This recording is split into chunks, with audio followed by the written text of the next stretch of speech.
अस्सलाम वालेकुम दोस्तों, तुसीं वेख रहे हो मेरा पंजाब टीवी ते मैं तुहाडा मेज़बान मोहम्मद लतीफ़ खरल। दोस्तों सब तो पहले अपने चैनल करो सबसक्राइब ते नाल बैल आइकन करो प्रेस ताकि साडी हर नई आने वाली वीडियो का नोटिफिकेशन सब तो पहले तुहाडे वीरां तक आसानी पहुँचे। दोस्तों रोज़ाना की तरह अज भी तुहाडा वीर तुहाडे वास्ते एक माशाअल्लाह अनमोल हीरा एक मझ की वीडियो लैके हाज़र होया। इंशाअल्लाह उम्मीद करांगे भरावां नूं यह वीडियो पसंद आएगी। साडी जिहड़ी लोकेशन है वह तहसील हारीवाला ज़िला पाकपतन शरीफ चक नंबर 62 भी गुजरांवाली। इस टाइम असीं उत्थे खड़े हाँ तो चाचा जी होरां दी मझ है। आओ जी चाचा जी, इन्हां दा मुकम्मल नाम और एड्रैस इन्हां दी ज़बानी पुछ लैंदे आं। अस्सलाम वालेकुम जी। वालेकुम सलाम जी। चाचा जी की नाम है अपना? फकीर मोहम्मद। फकीर मोहम्मद। अच्छा चाचा फकीर मोहम्मद, अपना जो एड्रैस है मुकम्मल अपनी ज़बानी एक दफ़ा दस्या जी। किदां? पिंड दा नाम? पिंड दा नाम 62 भी गुजरांवाला तहसील हारीवाला जिला पाकपतन शरीफ। ठीक हो गया जी।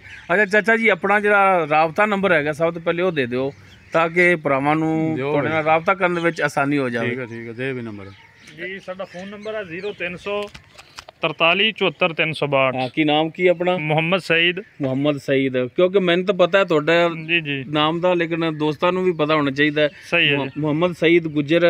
तो मोबाइल नंबर जिहड़ा तुहाडा WhatsApp दा वो दिया जी। WhatsApp 0300 पूरा 43 74 362 जी। 0300 पूरा 43 74 362 जी। ये दोस्तों भाई सईद अहमद चाचा फकीर मोहम्मद उन्हों के बेटे ने, ये उन्हों का WhatsApp नंबर है और कॉल नंबर है। डायरैक्ट तुसीं इन्हां नाल राबता कर सकते हो। ये वपार के जानवर नहीं है, ये घरेलू ने और अल्लाह की मेहरबानी नाल इन्हां नूं असीं जानने भी हाँ। तलक इन्हां नाल पहले तो ही तो माशाअल्लाह जानवर इन्हां दे नस्ली ने, घरेलू ने और वपार लैन तो बाहर ने, वपार वाले नहीं आए ने इन्हां दे। तो इन्हां ने एक मझ जिहड़ी सेल करनी है तो उहदे वास्ते सानू बुलाया सी। तो दिखाओ जनाब फिर हुण मझ खड़ी रहन दो। इधर हो जा, इधर हो जा, तुसीं इधर हो जा। लो जी ए मझ चाचा फकीर मोहम्मद उन्हां दी ए मुकम्मल इसदा पुट्ठा देख सकते हो माशाअल्लाह चंगे चौड़े पुट्ठे दे विच एक हड्डी दे विच बरीक चमड़ी है। भरावां दे सामने हर एक चीज़ माशाअल्लाह। हवाना जिहड़ा थब्बियां दे विच हवाना है माशाअल्लाह, मेले लाई खड़ी हवाने वाले। थण बड़ा सोहना लग्या है, विरलां बड़ियां सोहणियां ने, पूरियां मुट्ठां दे थण इंदा देख सकते हो माशाअल्लाह। तो गिठ गिठ ते विरले सही मैनिਆਂ दे विच जिवें होनी चाहिए। तुन्नी कोली भरावां दे सामने माशाअल्लाह, काला साहिब मत्था है, कालियां सी अखां ने, कुंडा सिंह है। तो मझ दा कद देख सकते हो माशाअल्लाह, चंगे कद काठ दे विच, चंगे कबाड़े दे विच। पिछों मझ जिहड़ी चौड़ी है, अगों बरीक है, देख सकते हो तुसीं। हर पासों करावांगे भरावां दीयां तसल्लियां।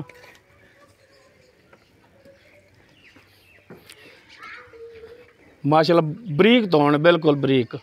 इन माड़ा जिहा भाई सईद खोलो हाँ, इधर बाहर लिओ हाँ। तो स्टिकर कन्न ते क्यों लाए ने चाचा?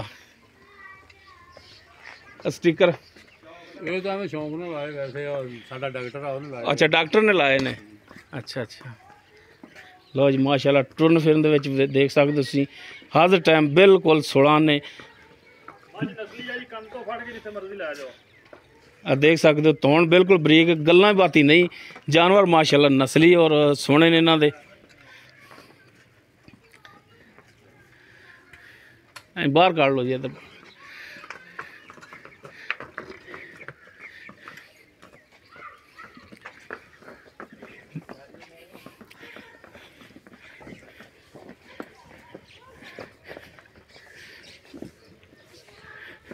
चलो जी भाई सही लाओ पिछे।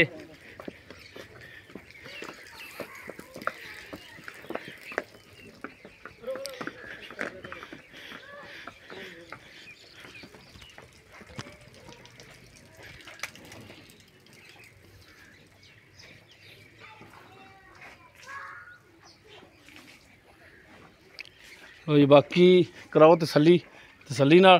तो मैं चाचे जी होरां तो पुछ लवां। हाँ जी चाचा जी आओ हम माड़ा जिहा नेड़े। हाँ जी चाचा जी अपनी मझ ते घर दी इहदे च कोई शक नहीं। हाँ ये हुण किनवां सूआ इहने सूना है? दूसरा सूआ सूना है।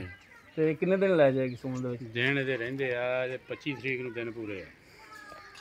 ਐਸ 25 ਨੂੰ? ਐਸ 25 ਨੂੰ।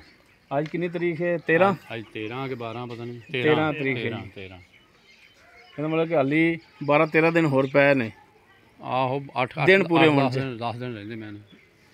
10 ਦਿਨ 10 ਹੀ ਬਣਦੇ 12 ਹਾਂ 10-12 ਦਿਨ ਪਏ ਨੇ, ਦਿਨ ਪੂਰੇ ਹੋਣ ਦੇ। ਹਾਂ ਬਾਕੀ ਕੋਈ ਇੱਕ ਅੱਧਾ ਦਿਨ ਪਹਿਲੇ ਵੀ ਸੂ ਸਕਦੀ ਉਹ ਜਾਂ ਅੱਲਾ ਕੋਈ ਉਹ ਤਾਂ ਅੱਲਾ ਦਾ ਹੁਕਮ ਹੈ ਨਾ, ਪਹਿਲਾਂ ਵੀ ਸੂ ਸਕਦੀ ਦਿਹਾੜੀ 2 ਦਿਨ ਵੱਧ ਵੀ ਲੈ ਲਾ ਕਿਸੇ ਨੇ। ਅੱਛਾ ਚਾਚਾ ਜੀ, ਪਿਛਲਾ ਸੂਬਾ ਤੁਸੀਂ ਇਹਦਾ ਖੁਦ ਪੀਤਾ ਹੈ ਤੁਸੀਂ, ਹਾਂਜੀ ਤੇ ਥਣਾ ਥੁਣਾ ਵੱਲੋਂ ਬਿਲਕੁਲ ਕਲੀਅਰ ਹੈ? ਯਾਰ ਥਣਾ ਵੱਲੋਂ ਬਿਲਕੁਲ ਨਾ ਇਮਾਨਦਾਰੀ ਨਾਲ ਹੀ ਮੈਂ ਇਦਾਂ ਦਾ ਚਵਾ ਵੀ ਗੱਲ ਛੱਡ ਦੇ ਤੂੰ, ਸਹੀ ਹੋ ਗਿਆ। ਤੈਨੂੰ ਮੈਂ ਅੱਗੇ ਵੀ ਦੱਸੀ ਇਹ ਗੱਲ। ਤੇ ਕਿੰਨਾ ਕੁ ਦੁੱਧ ਕਰਦੀ ਰਹੀ ਪਹਿਲੇ ਸੂਬੇ? ਦੁੱਧ ਦੇ 19 ਕਿਲੋ 20 ਕਿਲੋ ਕਰਦੀ ਰਹੀ ਹੈ। ਪਹਿਲੇ ਸੂਬੇ 19 ਕਿਲੋ? ਪਹਿਲੇ ਸੂਏ 19 20 ਕਿਲੋ ਕਰਦੀ ਰਹੀ ਹੈ। ਠੀਕ ਹੋ ਗਿਆ ਮਾਸ਼ਾਅੱਲਾ। ਕੱਦ ਕਾਠ ਜਿਵੇਂ ਇਹਦਾ ਹਵਾਨਾ ਹੈ, ਤੇ ਦਿਲ ਮੰਨਦਾ ਵੀ ਕਿ ਇੰਨਾ ਦੁੱਧ ਕਰਦੀ ਰਹੀ ਹੋਣੀ। ਕਰਦੀ ਰਹੀ ਯਾਰ, ਇਹਦੇ ਝੂਠ ਤੇ ਵਾਲੀ ਹੁਣ ਗੱਲ ਵੀ ਨਹੀਂ। ਇਨਸ਼ਾਅੱਲਾ ਉਮੀਦ ਹੈ ਕਿ ਸੂ ਕੇ ਤੇ ਇਹਨਾਂ ਕਰੇਗੀ ਸਕੂਨ ਨਾਲ। ਅੱਲਾ ਦੇ ਹੁਕਮ ਨਾਲ ਕਿ ਦੂਜਣ ਹੈ ਕਿ ਪਰ ਨਾਲੋਂ ਵੀ ਬਹੁਤਾ ਦੇਊਗੀ। ਸਹੀ ਹੋ ਗਿਆ ਜੀ। ਅੱਛਾ ਚਾਚਾ ਜੀ, ਇਹਦਾ ਹੁਣ ਜਿਹੜਾ ਮੁਨਾਸਿਬ ਜਿਹਾ ਜਿਹੜਾ ਰੇਟ ਹੈ ਉਹ ਦੱਸੋ, ਬਿਲਕੁਲ ਮੁਨਾਸਿਬ ਜਿਹਾ, ਪਿਆਰ ਮੁਹੱਬਤ ਵਾਲਾ। ਪਿਆਰ ਮੁਹੱਬਤ ਵਾਲਾ ਮੈਂ ਤਾਂ ਕਹਿੰਦਾ 4.5 ਲੱਖ ਕਰ ਲਓ। 4.5? ਹਾਂਜੀ ਤੇ ਕੋਈ ਇਹਦੇ 'ਚ ਗੁੰਜਾਇਸ਼? ਗੁਜਾਇਸ਼ ਜੇ ਕਵੇਂਗਾ ਤਾਂ ਕਰ ਲਾਂਗੇ, ਉਹ ਤਾਂ ਕੋਈ ਨਹੀਂ। ਤੇ ਮੈਂ ਤਾਂ ਕਵਾਂਗਾ ਜੀ ਤੁਹਾਨੂੰ ਆਹੋ ਕਿ ਤੇ ਤੁਸੀਂ ਕਵਾਂਗੇ। ਮਿਹਰਬਾਨੀ ਕਰ ਲਿਆ ਜੀ, ਕੋਈ ਕਰ ਲਾਂਗੇ। ਕੋਈ ਮਿਹਰਬਾਨੀ ਕਰੋਗੇ ਵਿੱਚ? ਹਾਂਜੀ ਲੋ ਦੋਸਤੋ, ਦੂਸਰਾ ਸੂਆ ਸੂਣਾ ਹੈ। ਤਕਰੀਬਨ ਦਿਨ ਪੂਰੇ ਹੋਣ ਦੇ ਵਿੱਚ ਹਾਲੀ 10 ਤੋਂ 12 ਦਿਨ ਪਏ ਨੇ ਇਹਦੇ। ਪਹਿਲੇ ਸੂਏ ਚਾਚਾ ਜੀ ਕਹਿ ਰਹੇ ਨੇ ਕਿ 18 19 20 ਇੰਨਾ ਦੁੱਧ ਕਰਦੀ ਰਹੀ ਹੈ, ਤੇ ਹੁਣ ਇਨਸ਼ਾਅੱਲਾ ਉਮੀਦ ਕਰਾਂਗੇ ਕਿ ਦੂਸਰੇ ਸੂਏ 'ਚ ਇਦੋਂ ਪਲੱਸ ਕਰੇਗੀ। ਹੁਣ ਬਾਕੀ ਇਹ ਇਹਨਾਂ ਦੀ ਕਰਦੀ ਹੈ, ਘਰੇਲੂ ਹੈ, ਔਰ ਰੇਟ ਜਿਹੜਾ ਹੈਗਾ 4.5 ਲੱਖ ਰੁਪਈਆ। ਇਹਦੇ ਵਿੱਚ ਵੀ ਕਮੀ ਪੇਸ਼ੀ ਇਨਸ਼ਾਅੱਲਾ ਜ਼ਰੂਰ ਕਰਨਗੇ। ਆਪਣਾ ਨੰਬਰ ਇਹਨਾਂ ਦਾ ਸ਼ੁਰੂ 'ਚ ਵੀ ਦੇਤਾ, ਇੱਕ ਦਫਾ ਨੰਬਰ ਆਪਾਂ ਫਿਰ ਲੈ ਲੈਂਦੇ ਹਾਂ। ਸਹੀਦ ਭਾਈ ਨੰਬਰ ਆਪਣਾ ਦਿਆ ਜੀ। ਸਾਡਾ ਨੰਬਰ ਹੈ ਜੀ 0300 ਪੂਰਾ 43 74 362। 0300 ਪੂਰਾ 43 74 362। ਇਹ ਦੋਸਤੋ ਭਾਈ ਸਈਦ ਚਾਚਾ ਫਕੀਰ ਮੁਹੰਮਦ ਉਹਨਾਂ ਦੇ ਬੇਟੇ ਨੇ, ਉਹਨਾਂ ਦਾ ਨੰਬਰ ਹੈ। ਤੇ ਜਾਨਵਰ ਦੀ ਕਰਾ ਦਿਓ ਤਸੱਲੀ ਜੀ ਇੱਕ ਦਫਾ। ਡਾਇਰੈਕਟ ਤੁਸੀਂ ਇਹਨਾਂ ਨਾਲ ਰਾਬਤਾ ਕਰਕੇ ਰੇਟ ਦੇ ਮਾਮਲਾਤ ਡਾਇਰੈਕਟ ਤੁਸੀਂ ਤੈਅ ਕਰ ਸਕਦੇ ਹੋ। ਇਹ ਮਾਸ਼ਾਅੱਲਾ ਇਹ ਬਿਲਕੁਲ ਬਰੀਕ ਪੁੱਛਲ ਹੈ, ਤੁਸੀਂ ਦੇਖ ਸਕਦੇ ਹੋ। ਇਹਨੂੰ ਕਹਿੰਦੇ ਨੇ ਕਿ ਬਰੀਕ ਪੁੱਛਲ। ਤਸੱਲੀਆਂ ਕਰਾ ਦਿਓ ਜਨਾਬ ਇੱਕ ਦਫਾ ਨਜ਼ਰ। ਦੋਸਤੋ ਉਮੀਦ ਕਰਾਂਗੇ ਤੁਹਾਨੂੰ ਸਾਡੀ ਅੱਜ ਦੀ ਇਹ ਵੀਡੀਓ ਆਵੇਗੀ ਪਸੰਦ। ਅਗਰ ਸਾਡੀ ਵੀਡੀਓ ਆਵੇ ਪਸੰਦ, ਇਹਨੂੰ ਲਾਈਕ ਕਰਨਾ, ਸ਼ੇਅਰ ਕਰਨਾ, ਔਰ ਆਪਣੇ ਕਮੈਂਟਸ ਦਾ ਇਜ਼ਹਾਰ ਲਾਜ਼ਮੀ ਕਰਿਆ ਜੇ। ਸਾਡਾ ਜਿਹੜਾ WhatsApp ਨੰਬਰ ਹੈ ਉਹ 0321 57 29 251। ਇਸ ਦੇ ਨਾਲ ਹੀ ਆਪਣੇ ਮੇਜ਼ਬਾਨ ਮੁਹੰਮਦ ਲਤੀਫ ਖਰਲੁੰਦੇ वो इजाज़त। इंशाअल्लाह बशर्ते ज़िंदगी मिलांगे अगली वीडियो च। अल्लाह हाफ़िज़।